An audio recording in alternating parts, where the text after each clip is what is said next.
government. It loves you and wants to keep you safe and well. It even wants to make paying taxes, fines, and court costs easier for you. How? Well, you'll need to meet your straw man. He was born the same day you were. He looks like you, has the same name, and lives in your house, but you never knew he existed. You will have even paid his parking tickets or taxes. The worst part?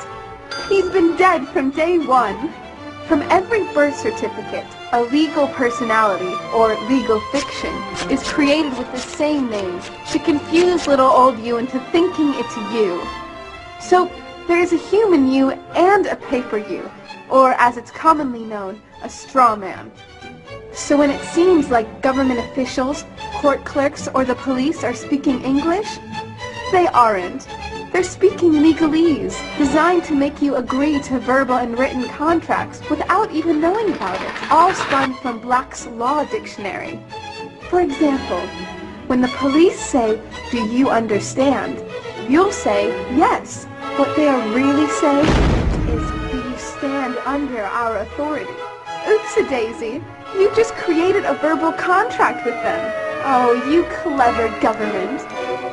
Did you know that whenever you register something, you are handing over title to the person you register it with?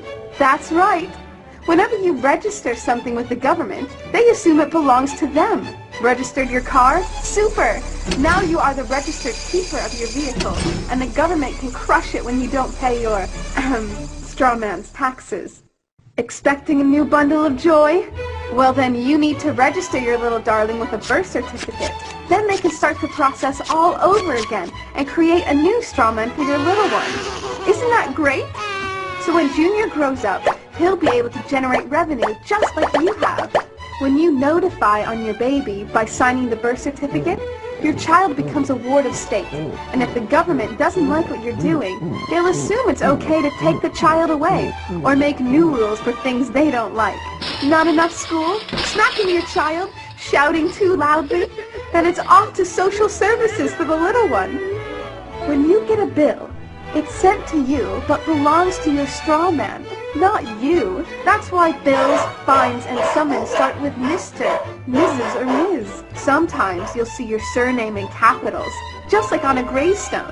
That's because your straw man is dead and just a silly piece of paper, created before you could comprehend or even consent to it. When you go to court, you represent your straw man. So you, the human, take on any costs, fees, taxes, and fines involved for the straw man. The human you doesn't even need to pay them. But you made a contract with the court by appearing on behalf of your legal personality or straw man, just like the government knew you would. Confused? Well, don't worry. The government doesn't want you to know anyway. If you knew, you'd stop paying things like council tax and parking tickets.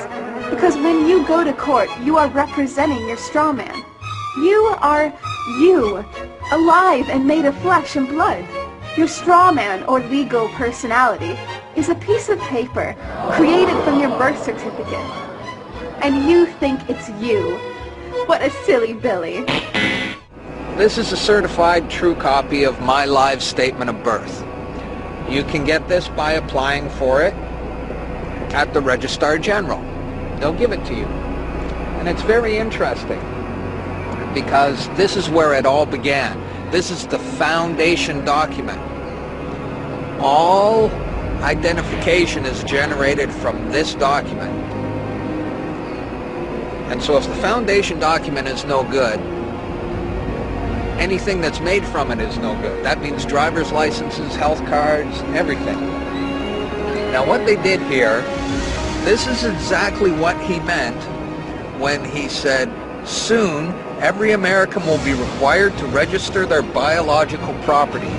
Now your parents didn't realize what they were doing when they filled this out, and these didn't exist before 1933. Birth records were recorded in scripture. And these only came into being in 1933 when they hatched this plan. They created a corporate fiction with a name just like yours. In doing this, they registered and monetized the spirit and soul of a living being. This denotes ownership. And when your parents were tricked into filling this out, they allowed your spirit and your soul to be monetized. And futures were sold on you. Spirit and soul. Now, this is my birth certificate. This is actually a share. See this red number? This A, I'm born in Canada, this is a Class A share. Now, this is called a CUSP number. And all securities require a CUSP number. And that's what this is. And you are held as collateral to secure the debt which our government owes to international bankers. So you and me and all these people here are actually collateral. And we don't even own our lives. We are chattel. And we believe we're free. I made an application to the Registrar General, and I got my original social insurance application. Now, before they sent it to me, they put a little piece of paper over this before they photocopied it, because my friend has his, and they didn't block this out, and when you hold it up, you see Bank of Canada. It is said that the best slaves are the ones who don't know that they're enslaved, and we all have invisible chains on us, and we don't know it. What truth?